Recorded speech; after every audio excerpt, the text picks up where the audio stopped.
We'll call this meeting of Lima City Council to order. We'll begin tonight's meeting with the invocation by Councilor Adams, followed by the Pledge of Allegiance.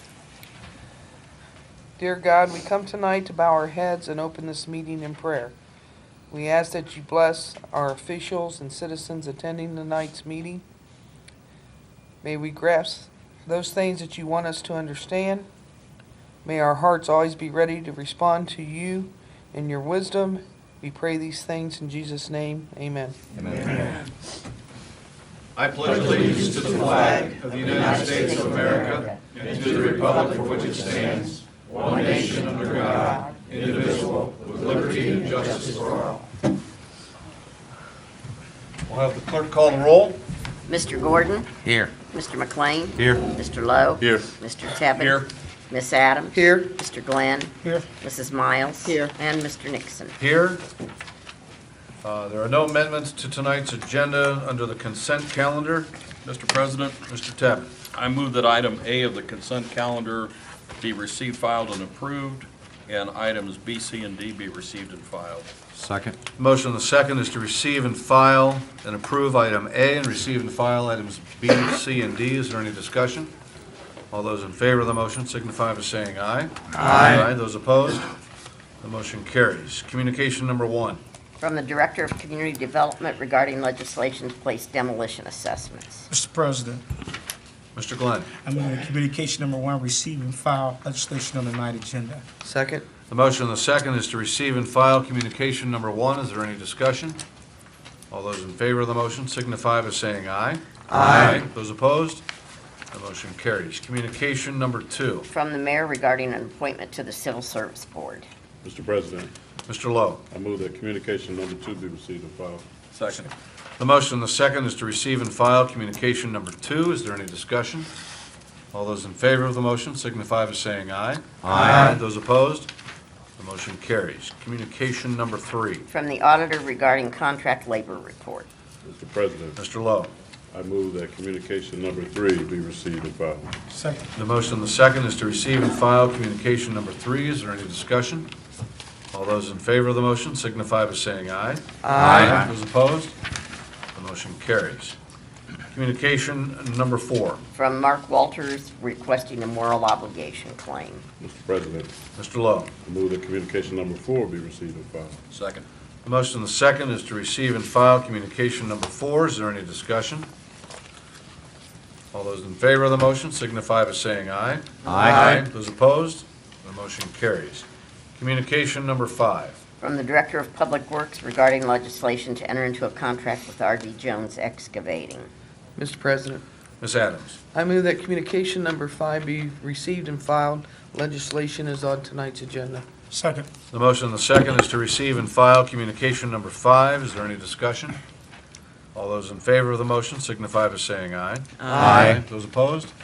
The motion carries. Communication number 6. From the Deputy Director of Utilities requesting legislation to enter into an agreement with Joseph Lime Company.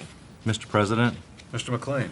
I move that communication number 6 be received and filed and authorize the law director to prepare any necessary legislation. Second. The motion on the second is to receive and file communication number 6 and to authorize the law director to prepare the necessary legislation. Is there any discussion? All those in favor of the motion signify by saying aye. Aye. Those opposed? The motion carries. Communication number 7. From the Director of Community Development regarding legislation to place tax assessments. Mr. President, Mr. Glenn. I move that communication number 7, receive and file legislation on the night agenda. Second. The motion on the second is to receive and file communication number 7. Is there any discussion? All those in favor of the motion signify by saying aye. Aye. Those opposed? The motion carries. Communication number 8. From the Law Director regarding legislation to amend the strength ordinance. Mr. President, Mr. Lowe. I move that communication number 8 be received and filed. Second. The motion on the second is to receive and file communication number 8. Is there any discussion? All those in favor of the motion signify by saying aye. Aye. Those opposed? The motion carries. Next, we have a petition on a rezoning. A rezoning at 540 South Collins, petition for by Linda Rumbaugh, trustee. Mr. President, Ms. Adams? I move that the petition be received and filed, and that the law director prepare the necessary legislation, and that the clerk cause publication of a legal add and notify abutting property owners of the public hearing to be held on April 6, 2015 at 7 p.m. Second. The motion and the second is to receive and file the petition number 1, and to authorize any necessary legislation, and to authorize the clerk to give publication of a public hearing to be held on April 6th at 7 p.m. Is there any discussion? All those in favor of the motion signify by saying aye. Aye. Those opposed? The motion carries. Petition number 2. This is to amend a zoning text at 535 West Spring Street, petitioned for by Ed and Sandy Monford. Mr. President, Mr. Lowe. I'd like to make a motion that the petition be received and filed, and that the law director prepare the necessary legislation, that the clerk cause publication of the legal ad and notify abutting property owners of the public hearing to be held on April the 6th of 2015 at 7 p.m. Second. The motion and the second is to receive and file petition number 2, to authorize the law director to prepare the necessary legislation, to authorize the clerk to cause publication of the legal ad, and to notify abutting property owners of a public hearing to be held on April 6th at 7 p.m. Is there any discussion? Mr. President, Mr. Lowe? thank you, Mr. President. I was very glad to see this. We always say there isn't anything for kids to do in the city of Lima. I think this is going to give them a great opportunity to get out, burn off some energy, have a good time in a safe place. I spoke with Pastor Ward this evening. He had no issues with it either. I just want to go on record that I am in full support of this, and I think it is going to be great opportunity for kids to have something to do. Thank you, Mr. President. Thank you, Mr. Lowe. Is there any further discussion? All those in favor of the motion signify by saying aye. Aye. Those opposed? The motion carries. Next, we have reports of officials. First is Peggy Ihora regarding Dominion's PIR update.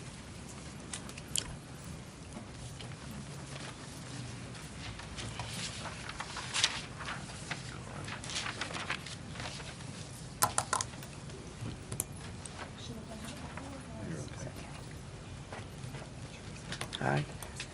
Yeah.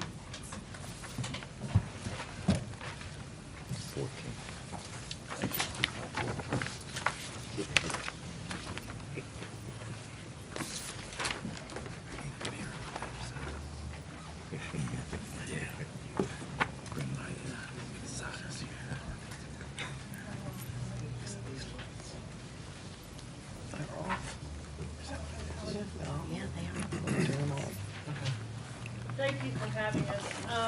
Last year, we came in and gave you an update of what the pipeline infrastructure replacement program would be for Lima for 2014. So we came in to talk about this year's program. Last year, Alan Ammons was here as the operations manager with the gas company. So Ty Lotz, who is our new operations manager, replaced Alan in June of last year. He's been with the company, he's been in Lima for over 20 years, so he's not new to the community, very familiar. He was the project manager for the PIR program before he took his new role. And then with us is Mark Schaefer, and Mark is taking Ty's place and managing this pipeline infrastructure projects going forward. So we wanted everybody to have faces with names, and I'll turn it over to Ty and let Ty tell you what's been going on with our program. Well, good evening. I'll be brief going through these slides and then open it up to any questions that you folks have. Again, Dominion has been involved for about the last 7 or 8 years in a pipeline infrastructure replacement program. We'll get the next slide. Altogether, we have over 5,500 miles of pipe throughout the state that is eligible for this replacement program. It's primarily the bare steel pipe and the cast iron. We do have some other materials, but the majority of our system and our piping that's being replaced is early 1900s all the way up into the 1959 time frame. We've been involved in this since 2008. We will be replacing service lines as well. I'll get into more detail as what those service lines are and the extent that we're replacing those. Of that 5,500 miles, we have over 20,000 pipe miles throughout the state. So we have 5,547 statewide. That represents about 27% of the statewide pipe. In Lima, we have 440 miles of pipe that we plan to replace, and that's 8% of the total statewide PIR replacement program. So far, we have replaced a total of 89 miles of pipe. Starting in 2010, we were just ramping up. We installed 4 miles of pipe then. The highest amount of pipe that we've installed on an annual basis was in 2013 when we had approximately 30 miles of pipe. We are gearing up to a point where we're probably going to be replacing anywhere from 15 to 30 miles of pipe per year in the 10-county West Ohio division. 89 miles, that's 20% roughly of what we have to do for the total project. Future projects, Mark can go into more detail if needed, but this year we have 3 projects in Lima itself. We have 7 in our 10-county area, but of the 3 projects that we have, we're going to have 5 and just over 5.6 miles of pipe to be replaced. $4.4 million is what we estimate for this. Not all of the projects have been bid out yet, but we do have some of our final numbers coming in for the bids already. 2016, we're looking at 5 miles of pipe, just approximately $3.5 million.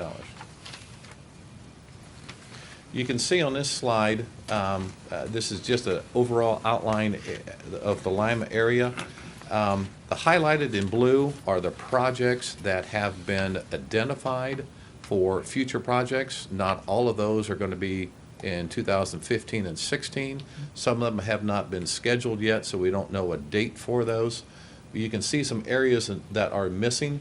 That's because this is pipe that has already been replaced. The main corridor of Elm Street, Market Street, all the way over from Cable, all the way to I-75, down to Bell Fountain. Through the last 6 years, we've replaced most of that pipe already.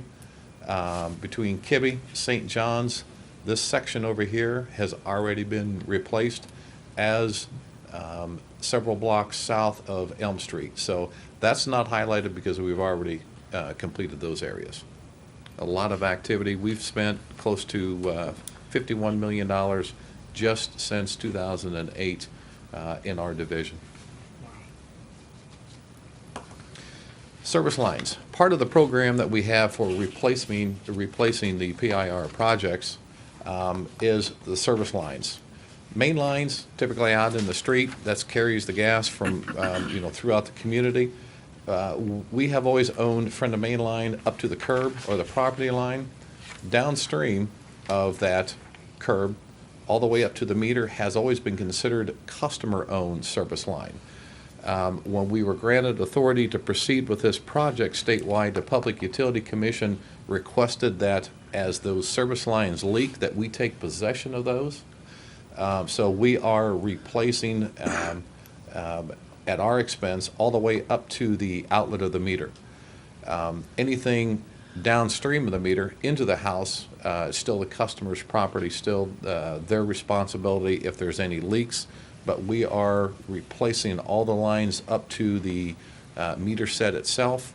We do have a lot of our meters that are inside on our low pressure systems due to customer convenience and also system safety. We are moving those meters out outside the facilities, outside the house, whether it's a residential or a commercial. That does several things for us. We're required to inspect that to the outlet of the meter every 3 years. With so many people working, customer appointments are difficult, and if the meters are outside, then we can inspect those without inconveniencing the customers. We have replaced over 6,000 services so far, so that is a lot of piping going up through to the houses. A lot of it, we have to remove sections of the sidewalk in order to complete that installation.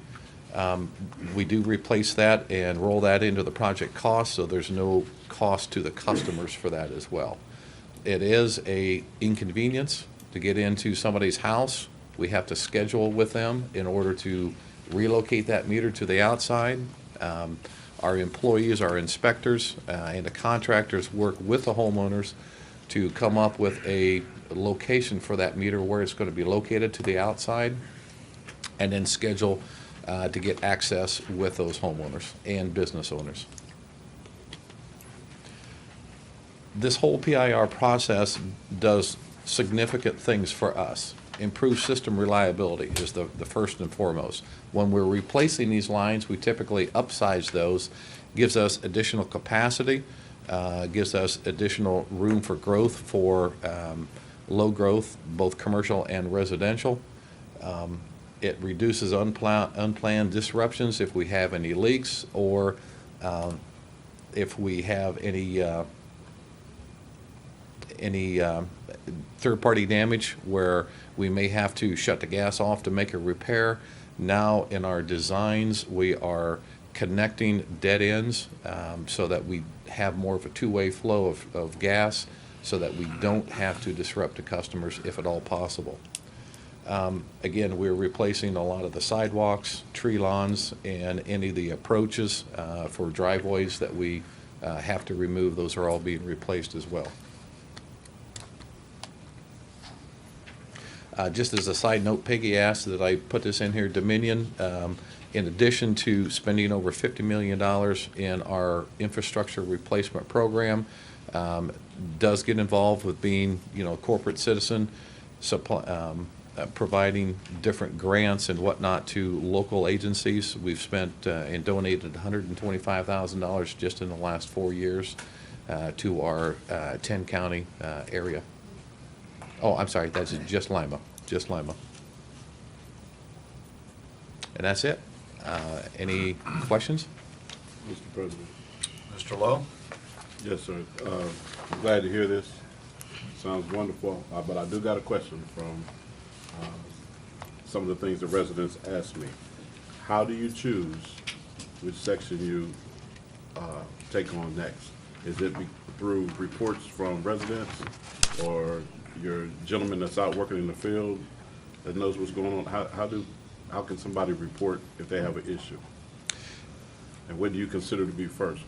I don't want to say side of town or ward of town, but Okay. What's your next project? We look at our overall project statewide, and we take into account operational needs, input from our folks in the field as far as a lot of leak activity, where they're spending a lot of effort. We also have a computer model that factors in a lot of different variables.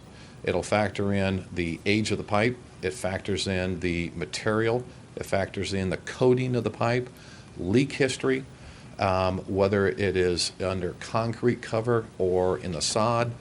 It factors all of that in, and then it assigns it a priority number.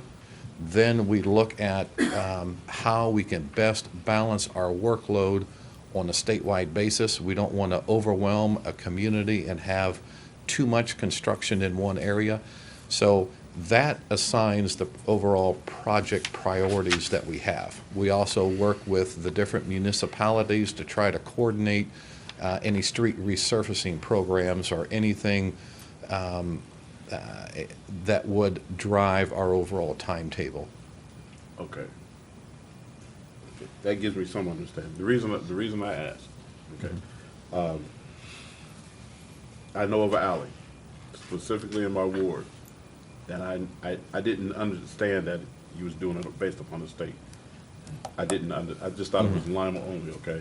Now that I understand that, we still have residents, even when I go back and I explain to them, listen, like in the summertime when it rains, you literally see the bubbles in the water puddles coming through the back alley. It's that bad.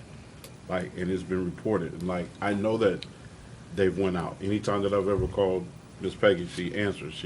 I give her that. But again, I don't know to what standard. Because people only think they're thinking is boom, my house is about to go, or something bad's about to happen. publicly, I would like you to consider the 600 block of North Union Street. Okay. Push it, The push other, the path. the other thing that I would like to say is the replacement of the sidewalks. People get very impatient when they've invested. You got homeowners who have invested, and it takes a long time for the sidewalks to get replaced. Is there a certain timetable that you require them to fix that, so I can tell them you just be a little more patient?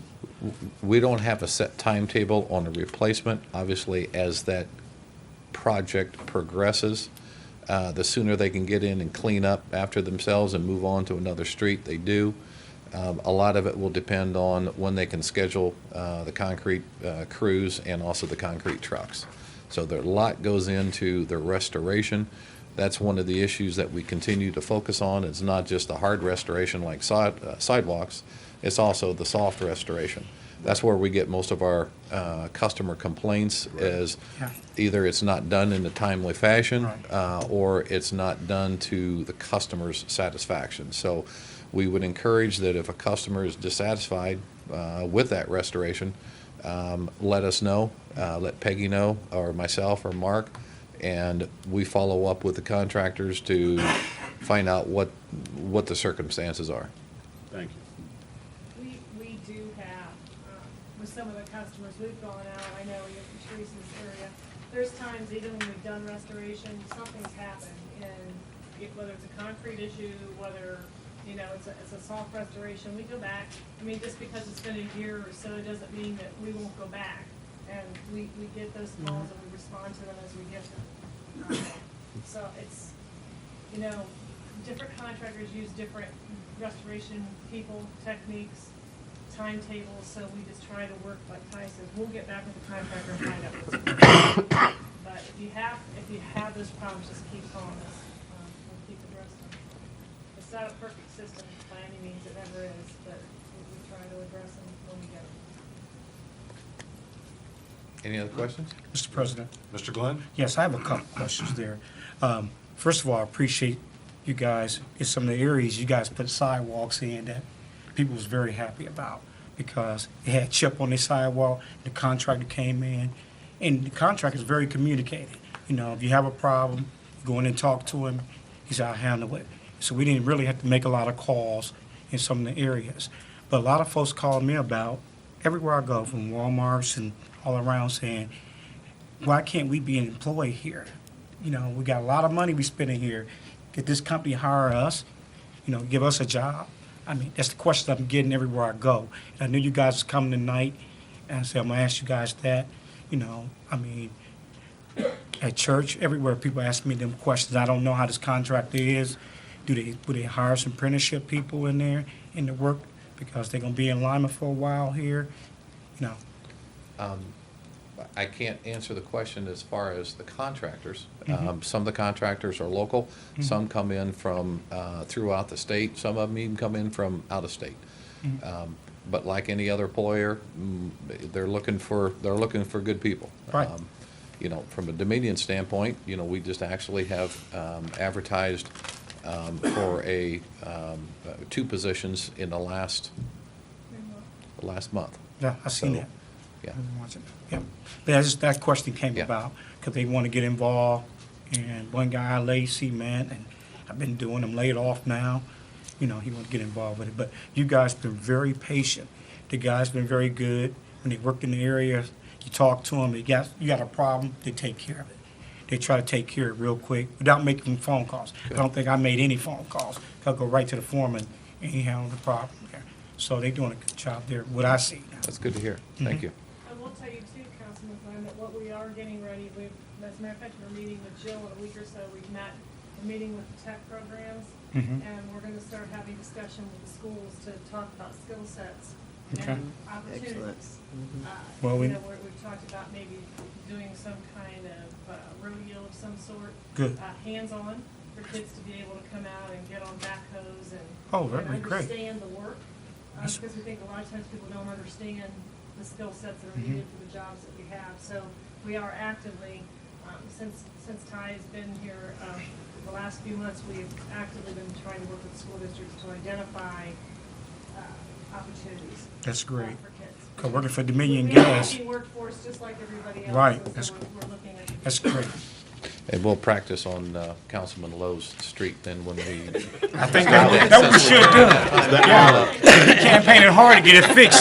Send the kids, We'll bring the kids. bring the kids. Because you're pushing hard to get it fixed all the time, yeah. As long as it's done. Mr. President, Ms. Adams. thank you. One of the areas you showed complete was the first area that the project had started, around the St. John's Essex area. And that was what, about 3-4 years ago. And I mean, it was a learning curve for everyone involved, residents, the contractor, I think even Dominion. Everyone in that area, you've addressed the issues. They seem to be very pleased. The issues have gotten less as you've progressed and have continued the work and the updating. There have been bumps in the road.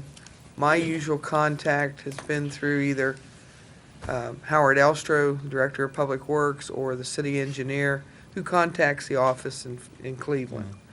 And they've been very responsive and attentive to the concerns. One issue I have, and I talked about it going into the winter months, was there was a large section on Michaels Avenue left with no sidewalks.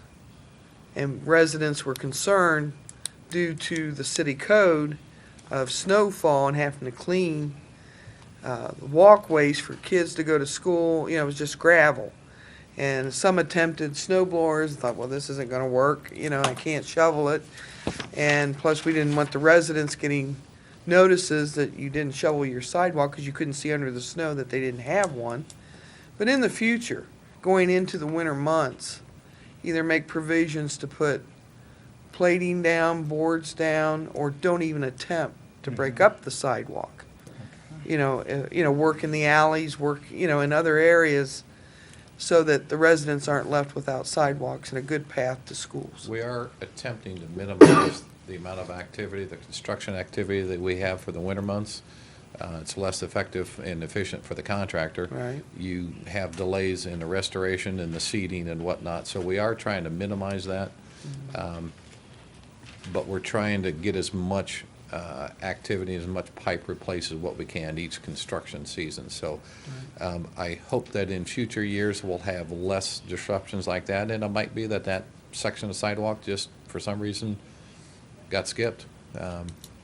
Yeah, we can, we'll always be glad to follow up on those, but after it gets to a certain temperature, then concrete, Right. you know, Yeah. just won't, it'll freeze, so.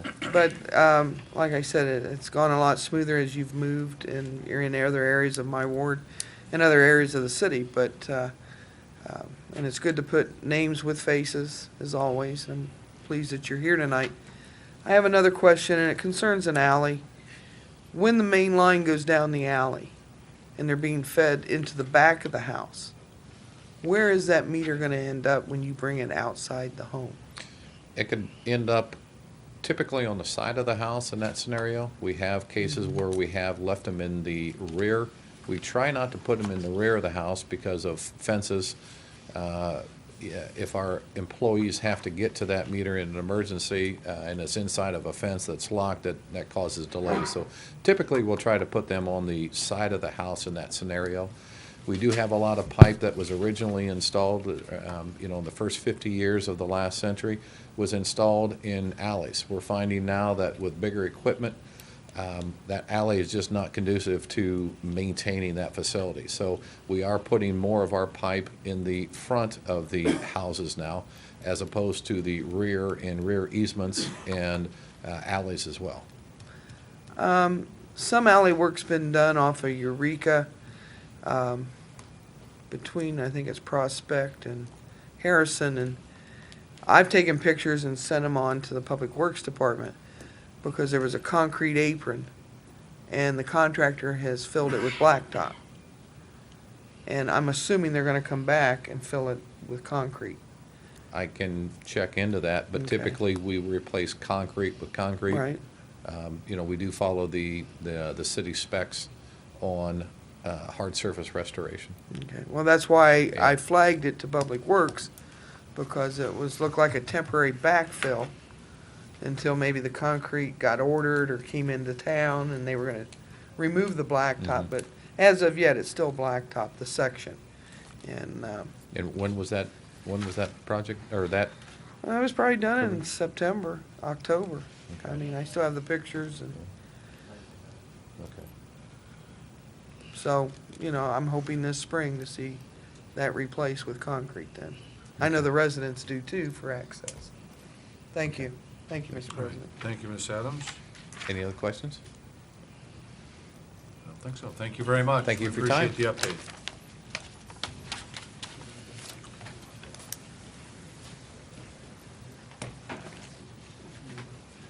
Next is Nate Garlock and Jill Ackerman regarding the Red to Blue program.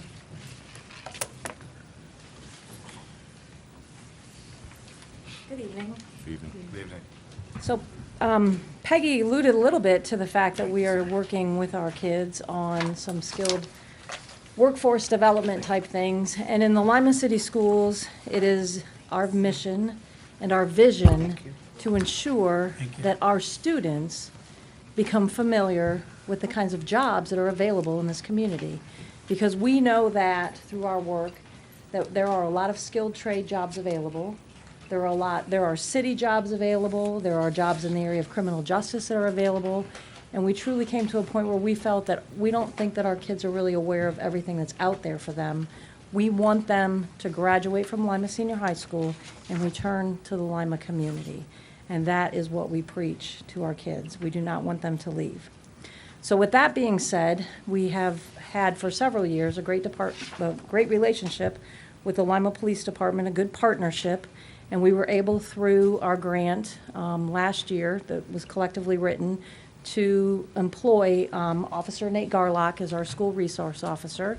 He started in August of 2014, and one of the first tasks that we talked about was coming up with a program by which we would be able to introduce our students to the world of criminal justice and all of the opportunities that are available to them. So he did develop this program. He put a lot of time and effort into it, and I will say it has been very successful. He has done a tremendous job. So I'm going to ask him tonight to share with you what he has entitled the Red to Blue Initiative. Thank you. Good evening. As Ms. Ackerman was saying, the Red to Blue Initiative, it's a program that we came up with for any juniors, seniors at Lima City Schools who are going to be interested in potentially pursuing a career in the criminal justice field. It's a great opportunity to introduce these kids to whether it be a job in police, corrections, whether it's our dispatch, getting an idea what our detectives do, ID. We also encourage them, even if it's not a law enforcement career, we can get them in touch with lawyers and different areas of criminal justice they may. Right now, extremely popular is computer forensics and that type of area. We're working to get an avenue for them as well to make sure that they're available to that. Right now, the goal is that we're going to try to have one panel discussion a year. The way the program is set up is we want to make sure that it follows a certain protocol so that we don't have kids just kind of jumping in. We want to make sure that we're giving them a wide variety of things, but we want to make sure that they know what that variety is. So by coming to this panel discussion, we see people on this panel who are involved in criminal justice from all different areas. So they come to this panel discussion, each individual speak a little bit about their job, what they do, why they like it, and why they feel it's beneficial to the community. After the panel discussion, we have breakout sessions. The kids get a chance to speak more one-on-one with whatever career they may be interested in, ask more specific questions. I'll get a little bit more detail about that. After that's finished, I have the kids come over. We sign them up, ask them what job they want to learn a little bit more about, whether it be detective, police, lawyer, whatever field it might be. After that, I stay in touch with them. We get all the paperwork they need, get them signed up to do job shadowing opportunities, give them the ability to come to that job, see that job firsthand, learn more about it. We're going to stay in contact with them all the way through their junior year, all the way into senior year. They can do as many job shadowing opportunities as they like, get as much feel for the job as they want. Once they become seniors in high school, OSU, Lima, and Rhodes have come forward and are willing to partner with us to help us with scholarship opportunities, and we're going to have a job fair. They're going to come into the schools. It's going to be a one-stop where they can get signed up, financial aid, apply, speak with that department chair one-on-one, answer any questions that they may have. And hopefully the goal of the whole thing is that the kids who are here right now, who want to get involved in criminal justice, stay here, they go to college here, they come back to the community, and then we're letting the people of Lima make Lima better. So, are there any questions? Well, I just want to add something to that, because so the first time we did this was February the 10th. That was the first panel discussion. So he had the high school, they were making announcements over the PA system, and I kept saying, now, you know, if you get 4 kids, that's going to be great, because this is the first time, and each year it'll grow, and they'll tell some more kids. There were 27 kids that signed up, and 27 kids that came into the auditorium that day, and Miles was able to be present to witness it. And I think almost all but a couple stayed after and found a certain person that they wanted to talk to and learn more of, and actually signed up for some job shadowing opportunities. So for his first time doing this, he was very, very, very successful. We're very pleased. And we had 27 come. When it was all said and done, we had 23 students who wish to continue with the program through job shadowing. Very good. That's great. All right, thank you. Very good. Thank you. All right. Love your stuff. Yes. Next, ordinance 3915. Levying special assessments for property maintenance code charges on premises in the city of Lima, Ohio. Mr. President, Mr. Glenn. I move that communication number 3915 be passed on its first reading. Second. The motion and the second is to pass ordinance 3915 on its first reading. Is there any discussion? Will have the clerk call the roll? Miss Adams? Yes. Mr. Glenn? Yes. Mrs. Miles? Yes. Mr. Nixon? Yes. Mr. Gordon? Yes. Mr. McLean? Yes. Mr. Lowe? Yes. And Mr. Tevin? Yes. Ordinance 3915 has been passed on its first reading by an 8-0 vote. Ordinance 4015. Levying a special assessment for demolition charges for dangerous structures in the city of Lima, Ohio. Mr. President, Mr. Glenn. I move that ordinance 4015 be passed on its first reading. Second. The motion and the second is to pass ordinance 4015 on its first reading. Is there any discussion? Will have the clerk call the roll? Miss Adams? Yes. Mr. Glenn? Yes. Mrs. Miles? Yes. Mr. Nixon? Yes. Mr. Gordon? Yes. Mr. McLean? Yes. Mr. Lowe? Yes. And Mr. Tevin? Yes. Ordinance 4015 has been passed on its first reading by an 8-0 vote. Ordinance 4115. Authorizing the mayor to advertise for bids and enter into a contract for bill printing and mailing services for the Utilities Department Customer Service Division. Mr. President, Mr. McLean. I move that ordinance 4115 be passed on its first reading. Second. The motion and the second is to pass ordinance 4115 on its first reading. Is there any discussion? I'll have the clerk call the roll. Miss Adams? Yes. Mr. Glenn? Yes. Mrs. Miles? Yes. Mr. Nixon? Yes. Mr. Gordon? Yes. Mr. McLean? Yes. Mr. Lowe? Yes. And Mr. Tevin? Yes. Ordinance 4115 has been passed on its first reading by an 8-0 vote. Ordinance 4215. Authorizing the mayor to enter into a contract with R.D. Jones Excavating, Inc.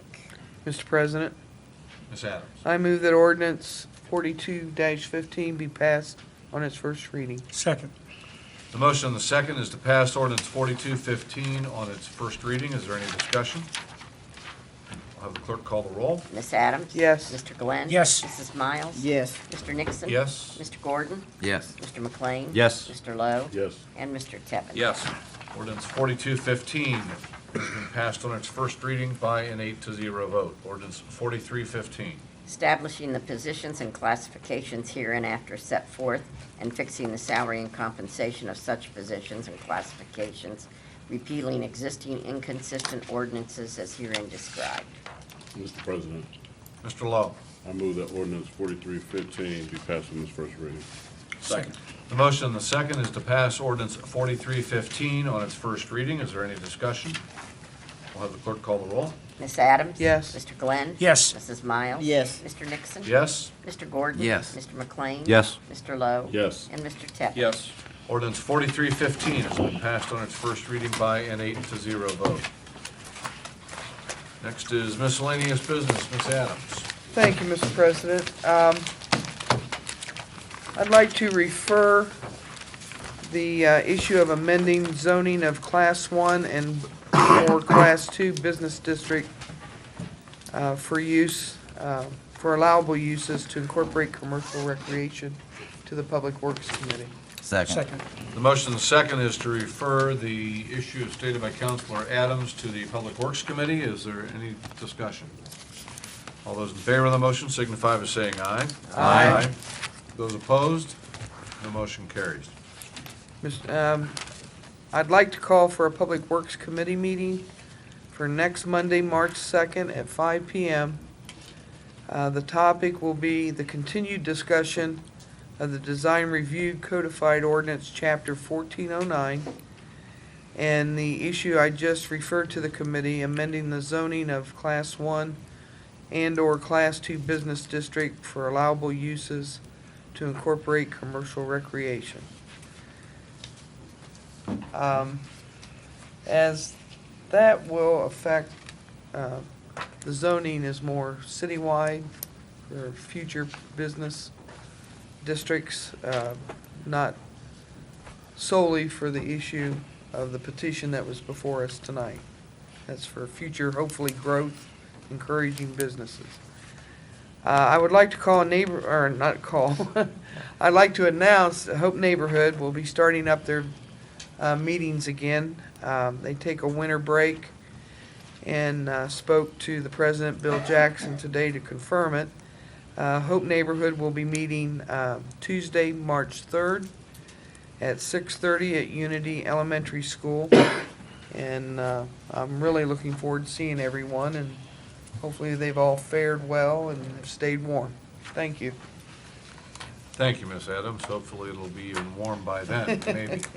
Mr. Glenn? Yes, what we're gonna do, we is working on re-advising two neighborhoods, Kibbe Corner and Kibbe Corner Work. We're gonna try to work with them, get some things together there, so I'll be doing that next week.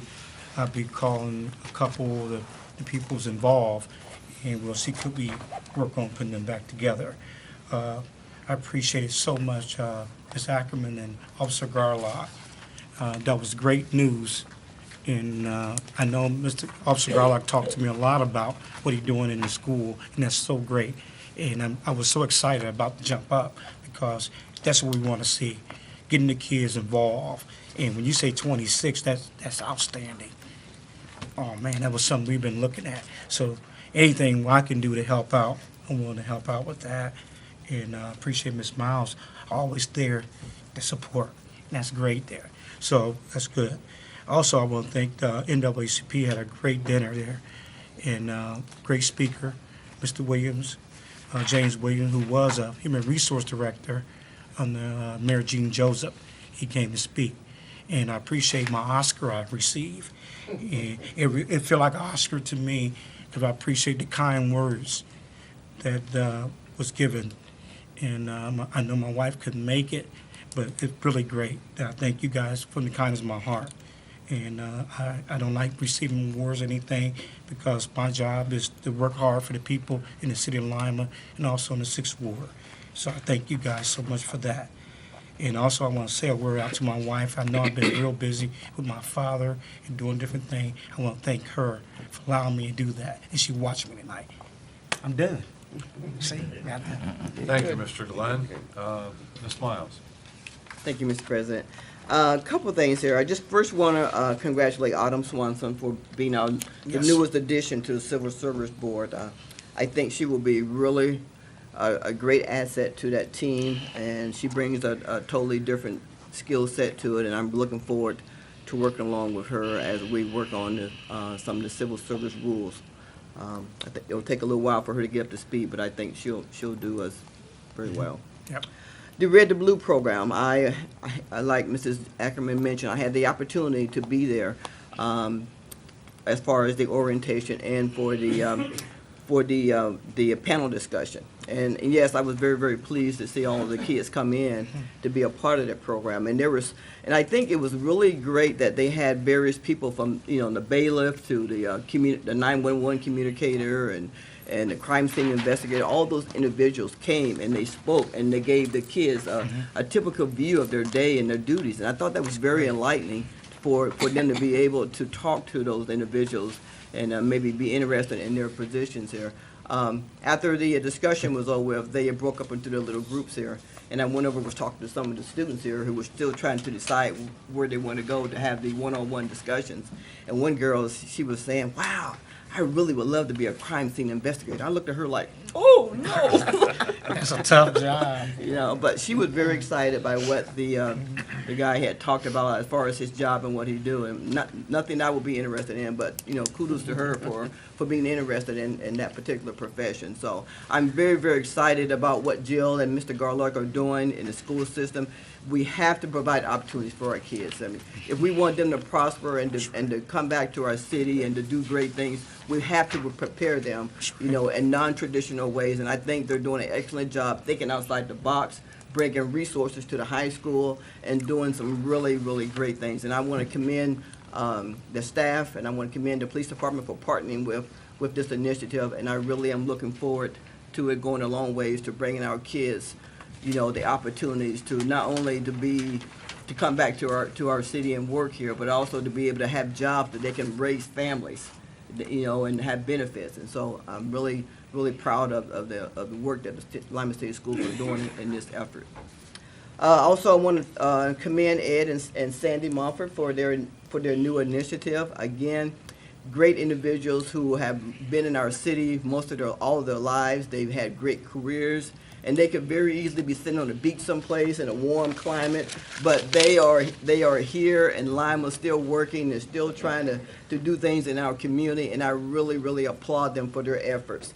To bring a recreational type activity to our city is very much welcome. Now people don't have to go out of town to Columbus or Fort Wayne, and so we're looking forward to seeing that business prosper and bring some great benefits, very much needed benefits and entertainment and recreational needs for families.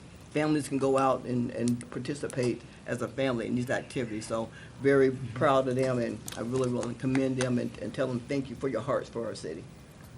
And that's all I have. All right, thank you, Mrs. Miles. Mr. Gordon? Thank you, Mr. President. I'd like to thank the folks from East Ohio Gas for coming out, talking to us tonight, explaining what they're doing. And I wish I could have had you standing there when they did my sidewalk, and then shortly after that, a kid rode his bike across the sidewalk. So I have a permanent tire print, but that's okay. It still looks a lot better than what it did. Yeah, there wasn't any hands in it. And I too want to thank the Momfords. That's an exciting new endeavor, and you might see me with paint on my forehead sometime after you get her all done. I think it'd be kind of neat. I can do that now. Yeah, Sam will get me now. And then the Nate Garlock, Officer Garlock, and Mrs. Ackerman. Man, I can't say enough about the program that you guys put together there at the school. That's exciting and thrilling, and I just sat up here and I just wanted to stand up and clap when you guys were done. So, and other than that, the only thing I have to say is remind people to be good to each other. Thank you, Mr. President. Thank you, Mr. Gordon. Mr. McLean? Thank you, Mr. President. As you saw in the newspaper this week, that the mayor announced that we're going to have a water rate adjustment coming up. And I wanted to talk about that a minute because it reflects back on the same issues that Dominion Gas has as the city of Lima has. We have a very antiquated water system that's been in the ground a long, long time. Some of it's been here over 100 years. And some of these capital needs that we're going to need because of this rate increase includes an assessment of that so that we can start working on maybe replacing some of those systems and getting us back into the century. And also for our meters that, we have issues with people, we turn them off, they turn them back on. Well, we want to be able to get into some new standards where that once we can control and know when there has a leak. So we've gotten some of those installed in the Caro area, and we want to put those, look at putting those across the city. It's going to help in our readings, in our weekly readings that they put out, and how our billing system works. So those are some of the projects that some of this money is going to fund.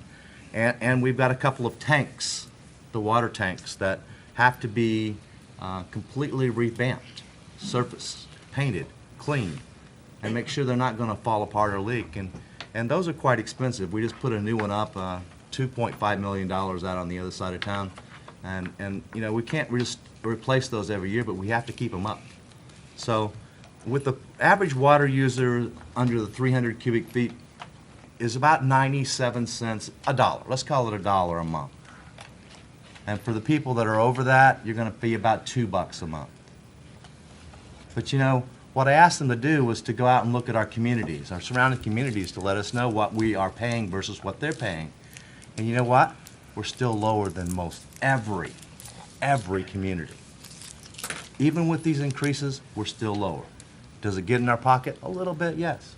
But you know what? We couldn't have a better community. We have water. We have a very adequate supply. If an industry comes into our city, we can sell and we will sell water. And that's going to be a very hot commodity in the future. You hear about it out west where they would love to have our water supply. So, you know, the things that we're moving forth, we're trying to make an easy, small transitions.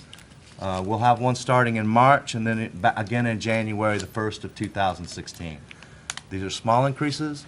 Just prepare for them, save your pop cans and take them to wherever and cash them in or whatever, because they're not going to be large ones, but we're still going to be in an area where we're much lower than our surrounding communities. It could be a lot worse.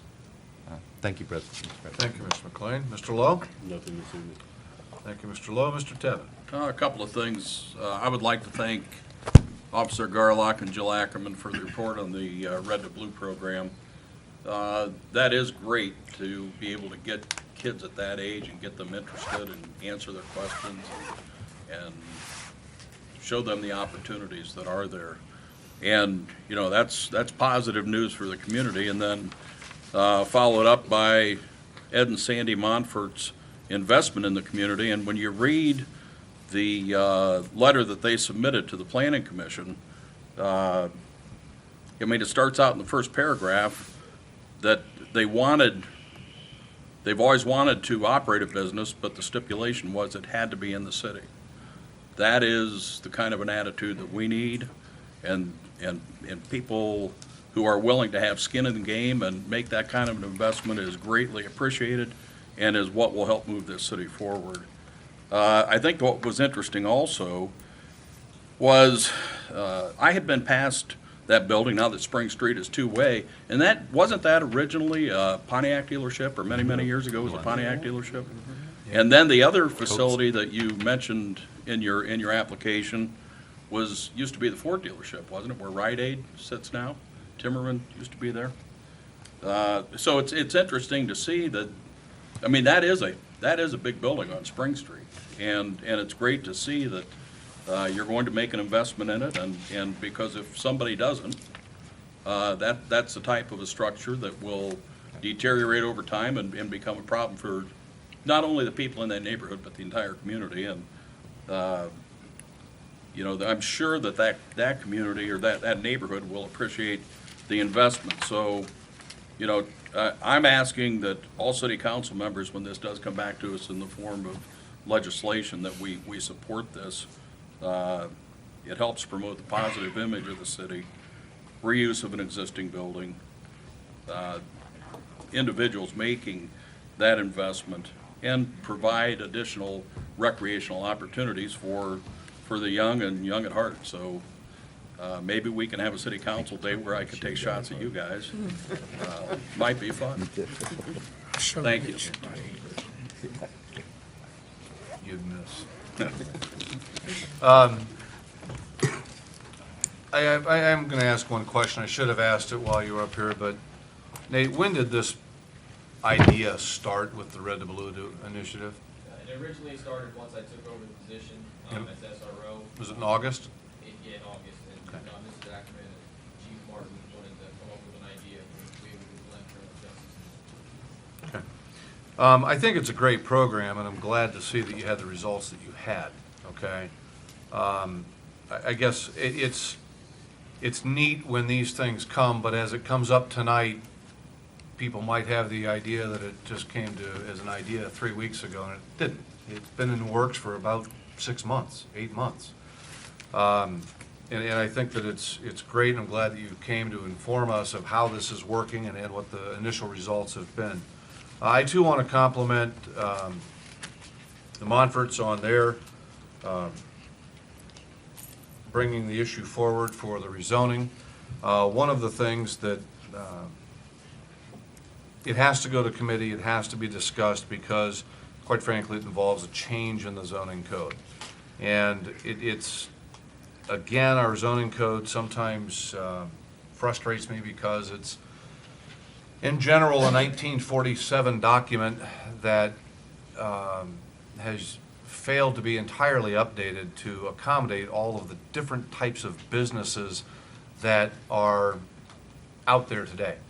And this is just yet another example. And we've seen it in the past when, it used to be gas stations were full-service stations, and EPA requirements to replace tanks became cumbersome and prohibitive to operating a gas station, so it became a repair shop. Now it's out of the zoning code, and we had to make adjustments. So I'm hoping that this will happen very quickly, or as quickly as possible. There are time constraints. We have to have public hearings and that sort of thing. And I appreciate your patience. I know that you both understand that. But hopefully we can get it. And then the next step, I'd like to see this issue taken care of immediately, but if there's other areas in the zoning code that are defined as maybe needing broadened without deep sixing the entire zoning code, I think it would be productive to do those on a longer range basis. As different types of businesses develop in other communities, maybe they're not here yet, but maybe we can have this hurdle out of the way and get that door opened up for those businesses so that there's not this type of delay. But again, thank you very much for your investment in the community. We appreciate it. Other than that, I don't have anything other than to point out that our next council meeting will be after daylight savings starts. That means spring? So while it's 6 or 7 degrees out there tonight as we have this meeting, maybe it'll be a little warmer, and at least the sun will be shining, or at least the day will be longer. So that's all I have this evening. Mr. President, Devin? I move that Lima City Council adjourn until March the 9th at 7 PM in these chambers. Second. The motion, the second, is to adjourn until 7 PM on March 9th in these chambers. Is there any discussion? All those in favor of the motion signify by saying aye. Aye. Those opposed? The motion carries, and we are adjourned.